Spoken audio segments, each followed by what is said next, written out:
So in Manor Lords, how do you get more people? As you can see, we've got 87 on our total population. We've got 29 living spaces here. And you might be thinking when you start the game, you obviously start with 5 families. You end up with a very bog standard, nothing really going on. And you kind of there like, well, how do I increase? So the way that you've got to do this, there is a couple of things that you've got to do to make sure that you can actually get the people first. Number one is having enough living spaces. So, for instance, right now, I've got 87 people. Everybody is accounted for in the 29 living spaces that I've got. So, if I wanted to go and try and get a 30 living spaces, so I'd go and get basically another house, I would have to then go across the kind of pond here and go and add another house. So, if I go and add one more spot in, obviously, when it comes to this, I'm not too worried about the location at the moment. I'm kind of just going through and just seeing what I can kind of get away with, especially in the early access. You want to just have a play around because there is bugs and little things, but basically the thing you can see here is a +1 living space. Obviously, I have no families unassigned at the moment to be able to do anything, so I will need to find somebody to be able to do that. So say, for instance, I wanted to change the communal oven. I can obviously do that, but I'm going to change it from the windmill whilst the harvest is not in season at the moment. So that unassigned family now will go build that house, or unassigned person.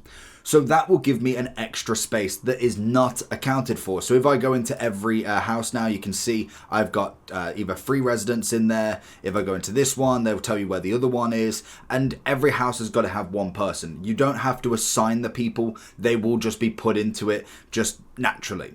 So you have got to make sure that you have more spaces than what you actually have families to start with. That's number one before you even can get any people. If you have the perfect everything else and only have 5 houses for the, say, 5 families, that will keep you at 5 the whole time.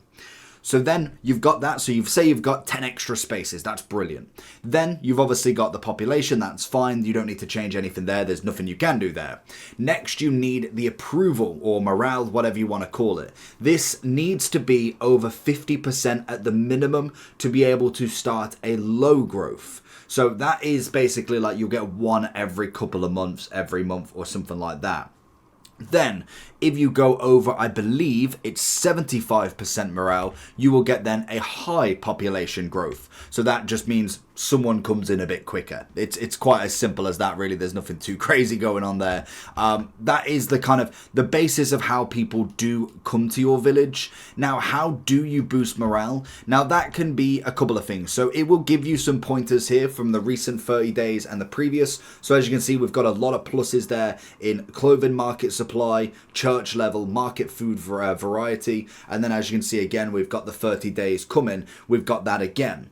So it's basically running it like a village. Like, what does make a village happy? Is it no food, no fuel? Is it no one to actually go to the tavern with? Is it no church? You've got to think of what actually boosts morale. It's quite as simple as that. It's the same as something like Sims if you've ever played it.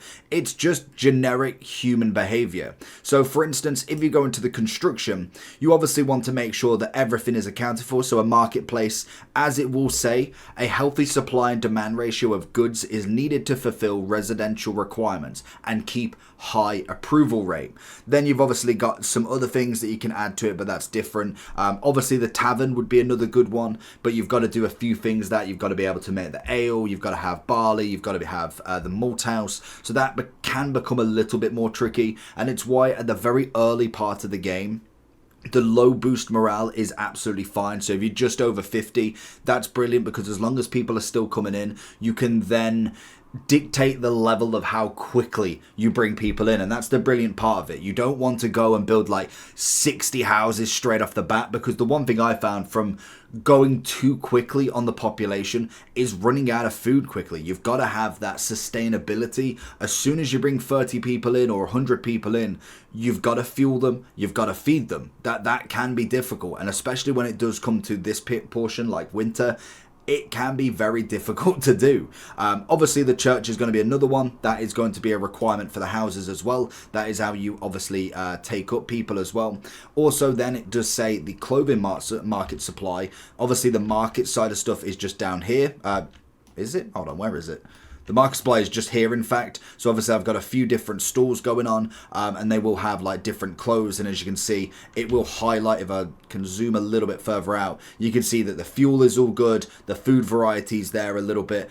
You can see that there's actually a little bit of a discrepancy between a few of the houses that could do with a bit more. So I haven't quite got 100%, but that's something that you want to strive for. And to be honest, I wouldn't keep upgrading, especially if, say, you put an extra 10 people in. I wouldn't upgrade again until everything is like near to 90% of the minimum. Clothing, obviously I've only got leather, so I need to upgrade that to really kind of get to that next level of it. And to be honest, you've got 100%, so that is fine for the moment. But once you start adding more families in, it does take a lot more of different sources of stuff to be able to kind of warrant them. And I must admit, even with 28 workers, that is a little bit harder to kind of keep up with as well, especially when they do have a lot of needs coming in, and you've got to obviously do a lot more with your time as well. But that is how you basically build more people in your village, how you attract more people to stay. And once they do come in, I wonder if, is that house been built yet? Say if I super speed this up,